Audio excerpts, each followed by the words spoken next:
राज्य में मौसुमी दुर्बल सेप्टेम्बर पहलू पुणी वर्षार संभावना एने केउ जिले में केते मात्रा वर्षार संभावना रही नहीं संपूर्ण अपडेट जाना ता पूर्व भिडियोटी को लाइक करूँ।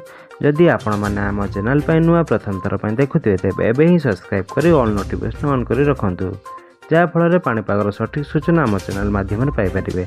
तेबे लेट नक खबर पर नजर पकाइबा। राज्य में मौसुमी दुर्बल थिबारु किछि स्थान में स्वल्प वृष्टिपात होउछि।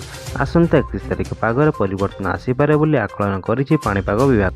पुणी सेप्टेम्बर 1 तारिख बेलू बढ़िबो वर्षार परिमाण। यह अगस्ट मास 31 तारिख बिजुली घड़घड़ी सह वर्षा राज्य में केतेक स्थान में होइपारे बोली पूर्वानुमान करिछि विभाग। अन्यपटे राज्य में गोटे किंबा दुईटी स्थान में बिजुली घड़घड़ी सह वर्षा होइथिबार देखिबाकु मिलिछि।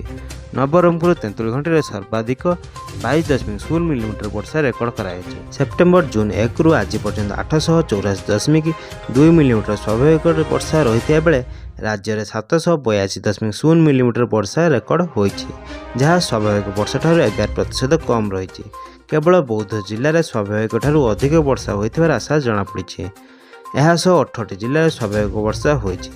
सेहीपरि 11 जिले में स्वाभाविक वर्षा ठारू कम वर्षा रेकर्ड होइथिबार नै सूचना देइछि पाणीपाग विभाग। बास यह थिला पाणीपागर लाटेस्ट अपडेट। एहीपरि पाणीपागर सठिक सूचना पाइबा पई आम चैनल सह जोड़ी होई रुहंतु। एबे ही सब्सक्राइब करी ऑल नोटिफिकेशन ऑन करी रखंतु जहाँफल पाणीपागर सठिक सूचना आम चैनल माध्यम Piper. Bureau report Utkal TV.